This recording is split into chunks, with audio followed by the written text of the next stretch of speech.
Bonjour, j'espère que tout le monde va bien. Alors, hier, j'ai fait un post dans lequel j'ai écrit que la femme enceinte ne devrait pas faire un régime sans sel. Et plusieurs mamans m'ont écrit en commentaire la sage, est-ce qu'on pourrait avoir des explications à cette affirmation? Eh bien, dans cette vidéo, je vais essayer de vous expliquer le plus simplement possible pourquoi est-ce qu'il n'est pas recommandé à une femme enceinte de faire un régime sans sel.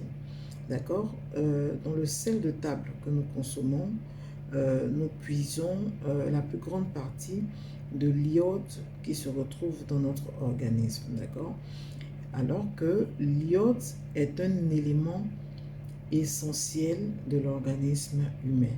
L'iode est un nutriment qui est indispensable au bon développement du cerveau et du système nerveux du fœtus pendant la grossesse. C'est aussi grâce à l'iode que les muscles du bébé vont se constituer.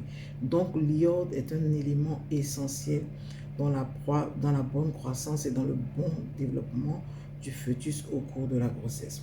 D'accord?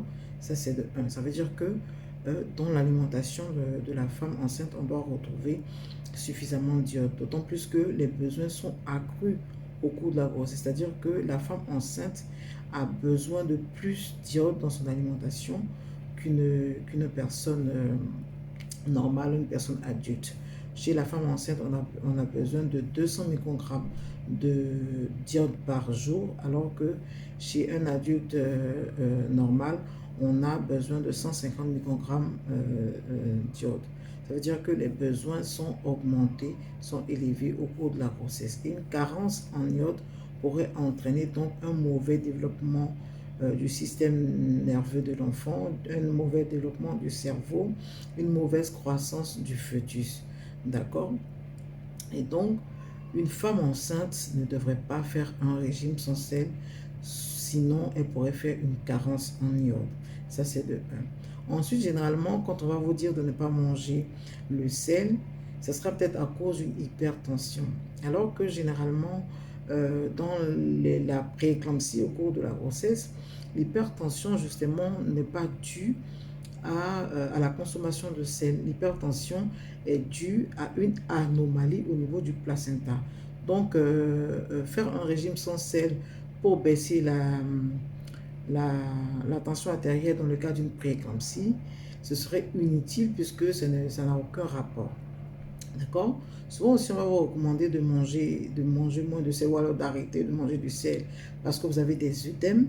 Alors, les œdèmes aussi, ça n'a rien à voir avec la consommation du sel parce que les œdèmes au cours de la grossesse sont dus à une vasodilatation des vaisseaux sanguins, d'accord, qui sont dus à l'effet des hormones. C'est à cause des hormones de la grossesse qu'il y a une vasodilatation au niveau des vaisseaux qui fait que les vaisseaux sont plus perméables et ça va laisser passer l'eau qui va se retrouver dans les tissus et créer ces gonflements-là qu'on appelle les œdèmes. Donc, ça n'a rien à voir avec la consommation de sel.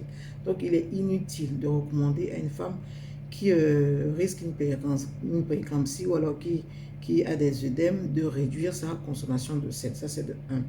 Enfin, de 2, si vous voulez. Maintenant, ensuite, dans certains cas, lorsque la femme a une hypertension connue avant la grossesse, c'est-à-dire qu'elle a une hypertension chronique avant la grossesse, on peut, si elle était déjà sous un régime hyposodé, c'est-à-dire où on réduisait la quantité de sel qu'on consommait, on peut continuer de lui conseiller de réduire sa consommation de sel, mais pas de l'arrêter totalement, puisque son hypertension est chronique, c'est-à-dire que son hypertension existait avant la grossesse. D'accord?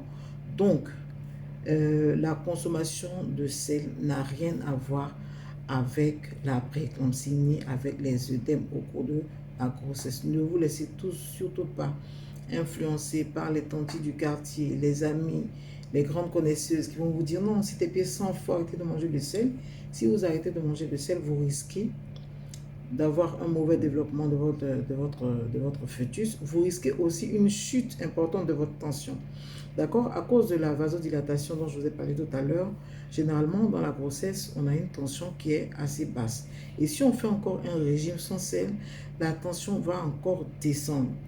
Et si la tension descend, la pression donc est basse, c'est-à-dire que le sang qui va arriver au fœtus pour l'irriguer, pour le nourrir, pour lui apporter de l'oxygène sera insuffisante et donc le bébé va souffrir d'un retard de croissance, c'est-à-dire que l'enfant ne va pas bien grandir.